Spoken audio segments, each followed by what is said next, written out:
Okay, we're finally in the top 20 of the year 2000 for me, and like I said, everything on this list is going to be 4.5 stars or higher, and the first 4.5 star that happened on this list was my number 21, which was Dinosaur. And so now we're moving on to still the ones that I really think deserve best of 2000.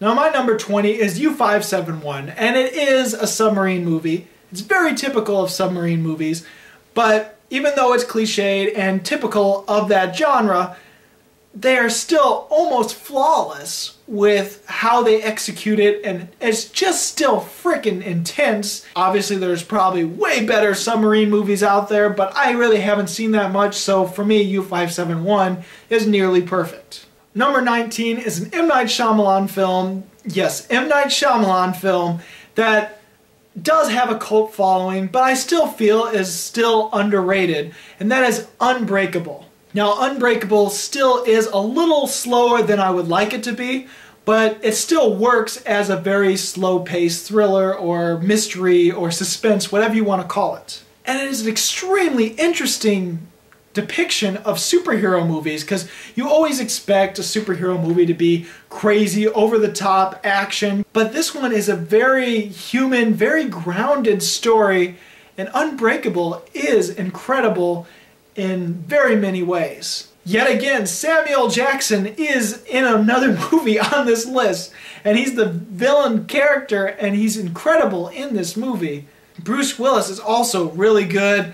Plenty of people are really good. Number 18 is a foreign film. It's a Japanese film.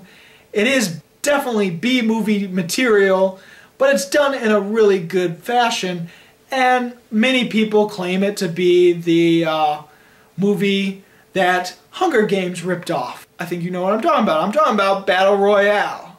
Now, having seen Hunger Games first, and now having seen Battle Royale, I look at it objectively, and yes, main premise is fairly similar.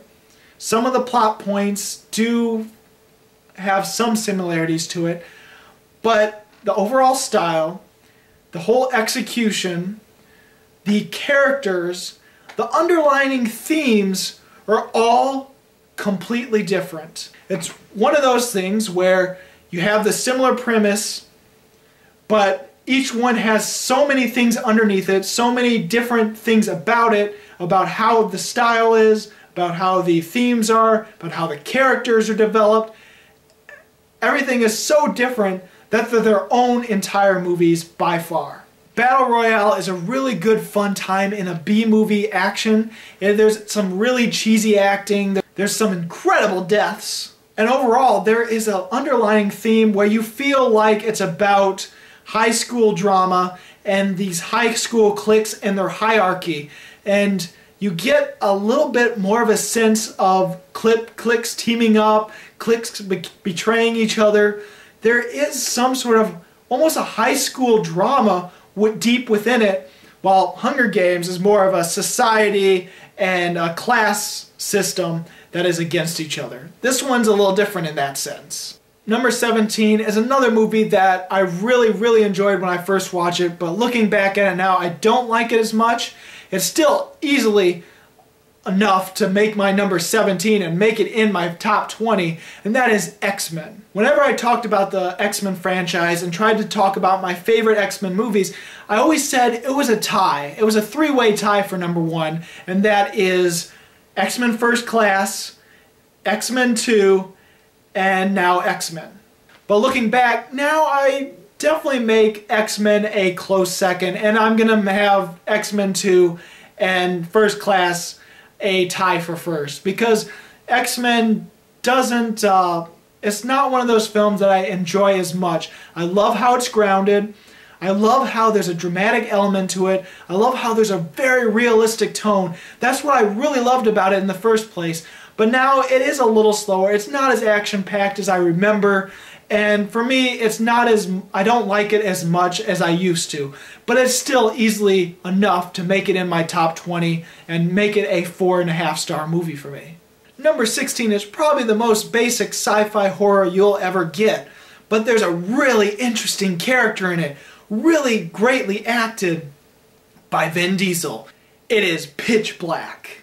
Yes, Pitch Black is basic in your sci-fi horror. It's all the things you would expect in it. It's almost a slasher film where everyone gets picked off one by these creatures, but how it gets there is really interesting. The planet, the creatures, very damn interesting. The group of ragtag characters are unique and interesting, even though some of them are very cliched and generic. And even to this day, I do care about the characters, and I think Vin Diesel was absolutely amazing, and it's probably my favorite role he has ever been in. And looking at it objectively, there is character arcs within the film, which you gotta commend, because some movies just completely forget about character development, especially horror movies. They're just like, let's throw in the cliches, they'll just enjoy it for what it is, and for the most part you can, but when they go the extra mile to actually develop characters and stuff, you gotta admit, that is better than the generic. Alright, number 15 is a Coen Brothers movie that is dumb, it is funny, but it is definitely more sophisticated than something like Dumb and Dumber or some other dumb comedy. It is Oh Brother, Where Art Thou? It is easy to see the similarities and how it is a bit of a parody to The Odyssey. It is unique, it's funny, it's way better than most sort of dumb comedies or comedies with dumb characters in it, and I really enjoy it, and it is my number 15. Number 14 is a really interesting horror movie that at first plays off like it is an actual documented, real-life, true story event, you know? And it's about the people that made Nosferatu. And it's talking about how the actor of Nosferatu was a method actor, and in this one he's being played by William Dafoe, which is freaking awesome. While John Malkovich is the director of the film, and he's trying to make it the most realistic vampire movie he could make. And at first you think, okay, this is kind of a funny, it's funny because William Dafoe is really into his character. He's this method actor that's really into his character, and he's going all out. And it's one of those like really creepy, funny movies. But then it turns around and you realize this is definitely not based off a true story. This is obviously a fictional story around the Nosferatu movie making, because you find out John Malkovich has made a pact with a real-life vampire. William Dafoe is a real-life vampire in this film, and that's when everything goes absolutely crazy. The movie is Shadow of a Vampire. Go look it up. It is very interesting. It is very creepy. It might not be your style of horror movies. It still might not be something you like, but try it out because it is very interesting and unique. Number 13 is an animated film that I remember loving as a kid, and I remember my 10-year-old self laughing constantly for this movie. And when I was going to rewatch it, I thought, this is not going to age well. I'm going to hate this movie now. I'm not going to like it as much as I did when I was a kid. And in fact, I still love it, and I might even love it more than when I was a kid. Number 13 is Emperor's New Groove. Who would have thought?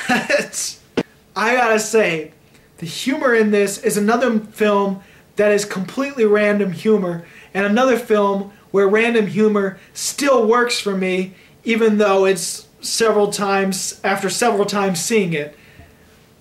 Emperor's New Groove is so crazy, so wacky, so weird and funny, but there's so many clever little moments in it, and I just can't help but laughing every time I see this movie. Plus, the character arc with David Spade's the Emperor's character, it makes total sense. I'm like, wow, it still works today. Emperor's New Groove is one of those animated films that is just wacky, plain out there, but it's still funny and heartfelt and still really good. Alright, with number 12, we're finally getting into some of the movies that actually were nominated for Best Picture when it comes to the Oscars. My number 12 is Castaway. Castaway is an amazing survival story where Tom Hanks is trying to survive on this island all by himself, He has virtually almost no food. It doesn't really have any way to get off this island, and it's just you really feel the isolation that he has. You really feel the struggles that he goes through and how long it takes to get off this island. It is really realistic, very intense, very dramatic, and it's surprising given that the whole movie is pretty much just him on the island. I think the only downfall is the fact that when you watch the trailer, you saw him make it off the island, so you know he's going to make it off the island, so all the tension is pretty much gone. But if you have never seen the trailer, the whole film completely works, and I think the only thing downfall for me personally is it is a little slow, but that's pretty nitpicky. Okay, number 11 is another DreamWorks film. It is my favorite DreamWorks film of this year, which, come to think of it, there's 3 movies in DreamWorks that came out that year, and they all made my top 50. Chicken Run, Joseph King of Dreams, and my number 11, Road to El Dorado. This is a really good, fun adventure film of 2 con men, of all things, being the main characters, finding the lost city of gold, having to pretend they're gods, dealing with this crazy shaman that is absolutely bonkers and out for blood. It has intense adventure, really good characters, unique, funny characters, really good animation style. It is epic. That was my 20 to 11 out of my top 50 from 2000, and this was just my opinion.